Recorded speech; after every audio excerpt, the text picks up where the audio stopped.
पिला माने आज आम पार्ट 2 रे देखिबा दशम श्रेणीर शक्तिर उच्च अध्यायर बाकी जो लंग टाइप गुड़िक थे से गुड़ा देखा 1 नंबर रु 8 नंबर।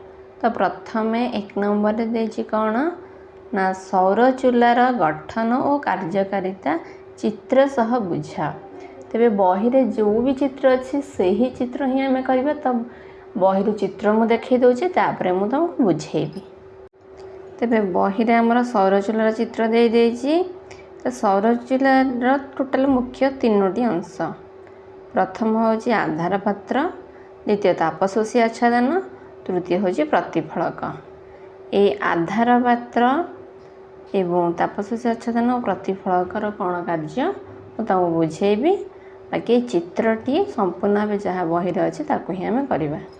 तेज बुझा जो उपकरण द्वारा सौर तापरे रोषेई हुए ताकू आम सौर चूला कहवा। यार प्रधान अंश 3टी आधार पात्र, तापशोषी आच्छादन, प्रतिफलक जहाँ आम ए बहीर चित्र देखिले। तापर ये 3टा आम संपूर्ण भाव बुझा। कौन प्रथम आधार पात्र कौन ना जल रंधा द्रव्य रखापी ये भितर पात्र मान थाए एवं अधिक ताप अवशोषण होई ये पात्र बाहर कला रंगर प्रलेप दि जाए। आम जाने कला रंगटा ताप को ता भितर बहुत समय पर्यंत रखी थाए। ताले ये है आधार पात्र। सेमि तापशोषी आच्छादन कौन ना आधार पात्र भितर कला रंग उपरी भाग को काच फलक आवृत कर थाए। फल भितर तापमात्रा वृद्धि पाइब एवं जेहेतु काच फलक आवृत होता है ताहा सहजरे तापमात्रा बाहर को जापर नहीं।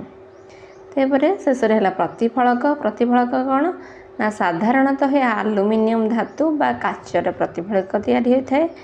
अधिक प्रतिफलन पाई यह अति मसृण कर एवं सूर्य किरण को सीधा बा अवतल प्रतिफलक कनकेव रिफ्लेक्टर साहाय्य केंद्रीभूत करी आधार पात्र मध्य को फोकस करी पका जाए एवं सूर्यर अवस्थान अनुसार यार सिस्टम अच्छी यह आम घुराई आधार पात्र फोकस करा जाए। तो मुख्यतः ये 3टी जाक हूँ सोलार तापर आम सौर चूलार आमर अंशविशेष। तापर 2 नंबर आम देखा जुआर किपरि विद्युत शक्ति उत्पादन करी हेब आम वर्णना करवा। तबे चलन देखा ताहले जुआर शक्ति कौन प्रथम बुझा। आमर जमीती गोटे पृथ्वीर माध्याकर्षण शक्ति अच्छी चंद्र मध्य सेमिति अच्छी। ताहले घूर्णयन मान आम पृथ्वी आम जाने पृथ्वी सदा बेले माने 24 घंटा सारा बुली थाए। ताहले घूर्णयन मान पृथ्वी रे चंद्रर माध्याकर्षण प्रभाव जो समुद्र जल रे उत्थान पतन हुए जहाद्वारा कि जुआर भट सृष्टि होता है। तेरे जुआर शक्ति पाई कौन करा जाए ना मुहाण रे प्राय 20 किलोमीटर लंबर एक जलाशय निर्माण करा जाए एवं सेठारे गोटे स्विच गेट लगा जाए थाए। आम जानू दिन में 2 थर जुआर भटा आसी थाए। तो से जुआर भटा आसला बेले से गेट को खोली जलाशय मध्य को जल प्रवेश करा जाए एवं गेट बंद करा जाए। पर पुनश्च उच्च पतन रु निम्न पतन को जल को नियंत्रित भाव समुद्र को खलास करा जाए। से खलास समय रे सही जल स्रोत टर्बाइन चलाई विद्युत शक्ति उत्पादन करा जाए थाए। एवं आम देश रे बहुत सारा जगह जमी कि बॉम्बे उपसागर, कच्छ उपसागर, पश्चिम बंगर हुगुली नदी यही मानकरे आमर जुआर शक्ति विद्युत शक्ति आम उत्पन्न करी पारुछे। तापर 3 नंबर देला पवन कलर चित्र अंकन कर यार उपयोगिता आलोचना कर। से बही रे जो पवन कलर देछि ताकू से चित्रटा को ही आम करवा। चलो बुझा। प्रथम आम चित्रटी को देखीदबा। एटा हूँ पवन कलर चित्र। एक टोटालटा हूँ गोटे उच्च टावर जोटा कि इस्पात मुख्यतः तैयारी होता है। ये पंखा गुड़ा जो लगी गुड़ा को प्रपेलर कह जाए एवं ये प्रपेलर गुड़ाकर लंब प्राय 6 मीटर लेखाएं होता है। ताल चल आम बुझा ना पवन कल रे वायुर गतिज शक्ति को ଉପଯୋଗ କରି ଜେନେରେଟର ସାହାଯ୍ୟରେ ଚଳାଇ ବିଦ୍ୟୁତ୍ ଶକ୍ତି ଉତ୍ପନ୍ନ ହୁଏ। ଏହି ପ୍ରପେଲର ଯେଉଁ ଥାଏ ତାହା ପ୍ରାୟ 6 ମିଟର ଲମ୍ବ ଏବଂ ଯେତେବେଳେ ପାଣି ଉତ୍ତୋଳନ ପମ୍ପରେ ପବନ କଳର ଘୂର୍ଣ୍ଣନ ଶକ୍ତିକୁ ବିନିଯୋଗ କରି କୂଅରୁ ଆମେ ପାଣି ମଧ୍ୟ ଉଠାଇ ପାରିବା।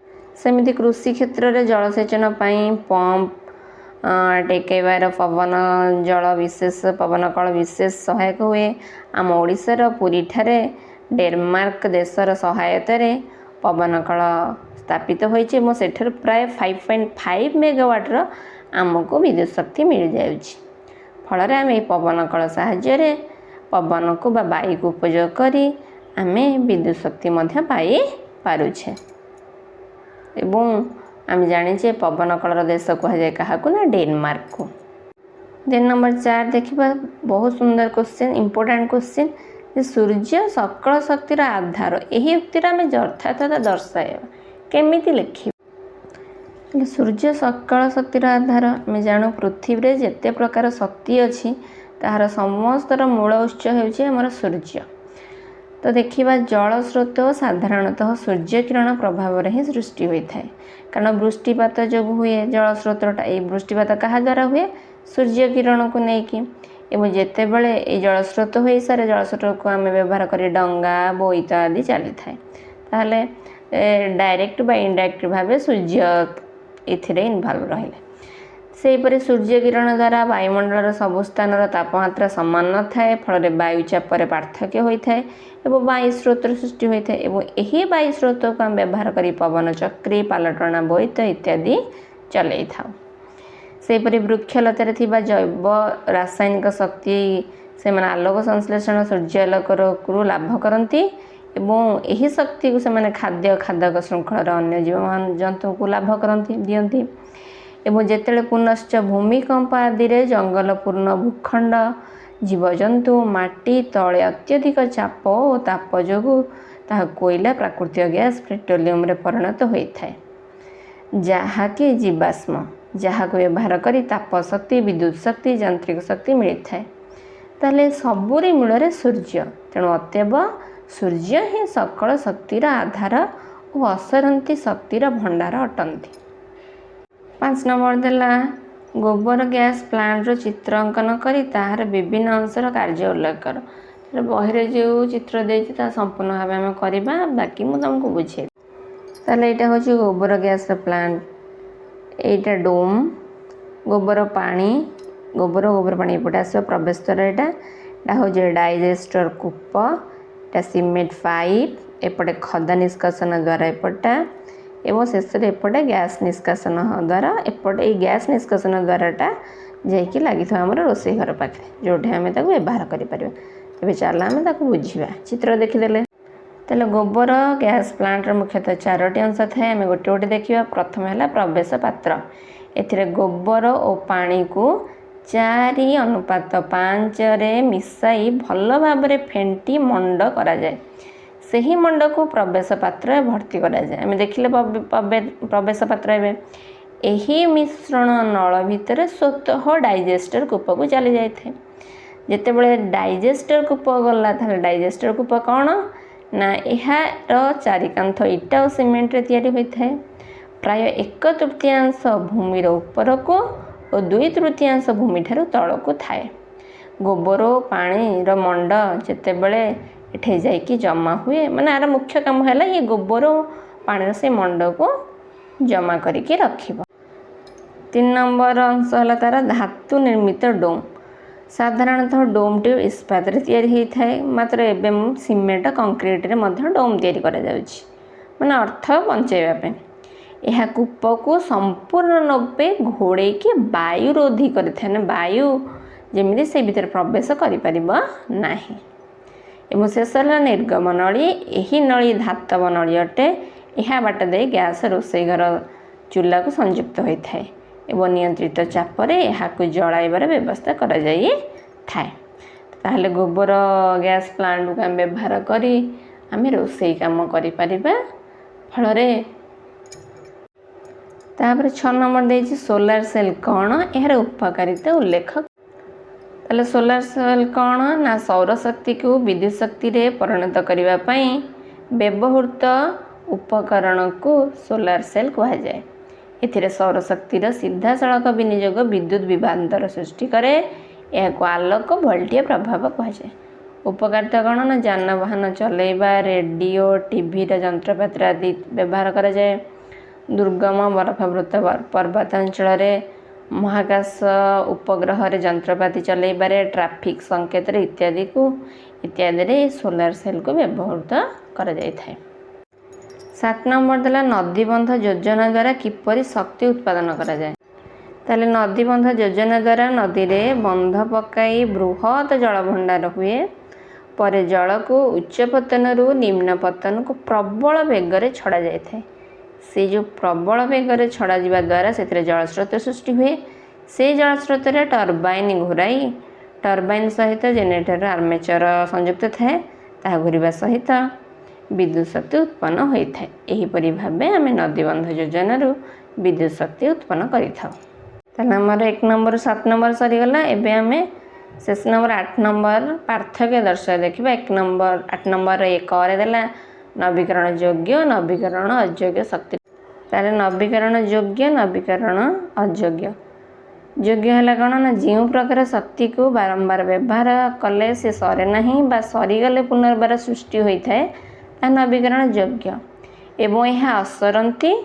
उदाहरण है सौर शक्ति जल शक्ति वायु शक्ति और ज्वार समुद्र तरंग शक्ति नाभिक शक्ति।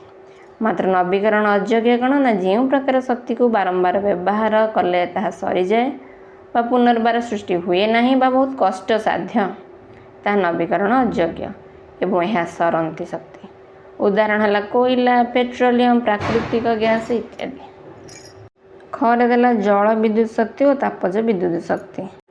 जल विद्युत शक्ति तापज विद्युत शक्ति पार्थक्य कौन। जल विद्युत शक्ति है नदी रे बंध दे एक बृहत जल भंडार करी पर जल को उच्च पतन निम्न पतन को तीव्र वेगरे छड़ा जाए। सही स्रोत टर्बाइन सहित आर्मेचर संयुक्त होता है घूरे से विद्युत शक्ति उत्पन्न हुए एवं जलर गतिज शक्ति विद्युत शक्ति रूपांतरित होता है।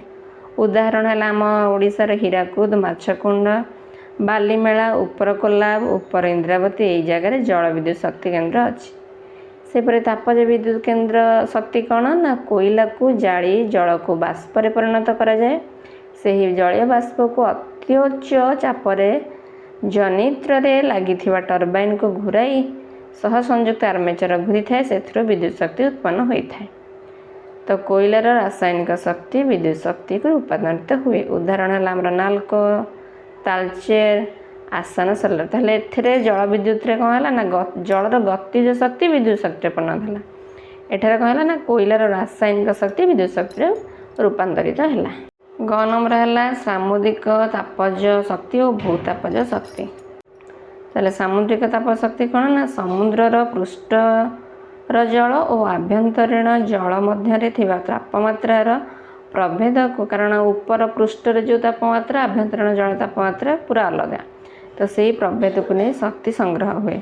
एथिरे तरल एमोनिया CFC जोटा क्लोरोफ्लोरोकार्बन कहुए ताको बाष्पीभूत कराई होता है।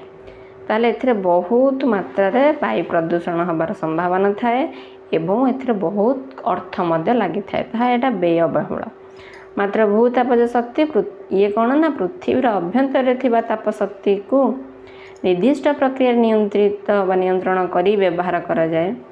एथिरे वायु प्रदूषण होई न थाए एवं अन्य तुलना अनुसार एथिरे कम अर्थ खर्च हुए। ये स्वल्प बहुल अटे। लास्ट नंबर घ सौरचूला और सोलार सेल भितर पार्थक्य। सौरचूला और सोलार सेल दीटा जाक सूर्य को बेस करिकी तो डिफरेंस कौन ना सौर शक्ति को ताप शक्ति रे सौरचूला कन्वर्ट करे मात्र सोलार सेल सौर शक्ति को विद्युत शक्ति रे कन्वर्ट करे। सौरचूला कौन ना एथिपाई आधार पात्र तापशोषी आच्छादन अवतल प्रतिफलक आवश्यक मात्र सोलार सेल रे गोटे सिलिकन आवश्यक। तो जेहेतु ये अल्प माने आच्छादन पात्र अवतल प्रतिफलन आधार पात्र ये सहज मिल तेणुक ये स्वल्प खर्च होता है। मात्र जेहेतु एथिरे सिलिकन आवश्यक हुए यह मिलवा टे सहज होता है तेणुक यहाँ व्यय बहुल। ताहले एई पार्ट रे आमे 1 नंबर 8 नंबर सारी देले। ताहले दशम श्रेणी शक्तिर उत्स विषयटी आमर संपूर्ण है। धन्यवाद।